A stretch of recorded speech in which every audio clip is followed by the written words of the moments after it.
కొంతమంది ఏంటి అంటే క్యాష్ తీసుకొని ప్రాపర్టీస్ కొనుక్కుంటారు. కొంతమంది ఏంటి అంటే క్యాష్ ఉన్నా సరే ఎందుకు బ్యాంక్ వెళ్దాము, బ్యాంక్ వాళ్ళు ఆ ల్యాండ్ని ప్రాపర్టీని అంతా సర్వే చేసిన తర్వాతనే మనకి లోన్స్ ప్రొవైడ్ చేస్తారు కాబట్టి అది సేఫ్ అని చెప్పి అనుకుంటున్నారు. అంటే ఇక్కడ బ్యాంక్ వాళ్ళు లోన్ అప్రూవ్ చేశారు అని అంటే ఆ ప్రాపర్టీ కానివ్వండి, ల్యాండ్ కానీ అది సేఫ్ అని మనం అనుకోవచ్చు. యాక్చువల్లీ ఏంటంటే బ్యాంక్ వాళ్ళు లోన్ ఇస్తే సేఫే, యాక్సెప్ట్ విత్ దట్. ప్రాబ్లం ఏంటి అని అంటే బ్యాంక్ వాడు ఏం చేస్తాడు, ఆ ప్రాపర్టీకి సంబంధించి ఆ బ్యాంక్ కావాల్సిన డాక్యుమెంట్స్ వెరిఫికేషన్ చేసుకుంటాడు. సో మనం ఏం చేయాలి, బ్యాంక్ లోన్ ఇచ్చేసారంటే బ్లైండ్గా వెళ్ళిపోయి తీసుకోవడం కంటే నేనేమంటాను అంటే బ్యాంక్ వాళ్ళకి కావాల్సిన రిక్వైర్డ్ డాక్యుమెంట్స్ వాళ్ళు చెక్ చేసుకుంటున్నారు, దట్ ఈస్ ఓకే. కానీ మనకు ప్లాట్ మనం తీసుకుంటున్నాం కాబట్టి మనకు కావాల్సిన డాక్యుమెంట్ మనం చెక్ చేసుకోవడం తప్పు ఇక్కడ ఉంది.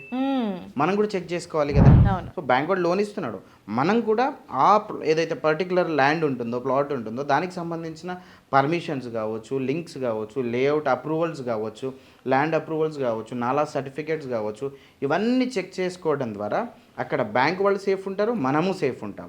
బ్యాంక్ వాళ్ళు చూసుకుంటున్నారు కదా అని చెప్పేసి మనం వదిలేస్తే రేపు పొద్దున ఫ్యూచర్లో లాస్ అవ్వాల్సింది మనమే. కాబట్టి మనం కూడా ఖచ్చితంగా చూసుకోవాల్సిన అవసరం ఎంతైనా ఉంది.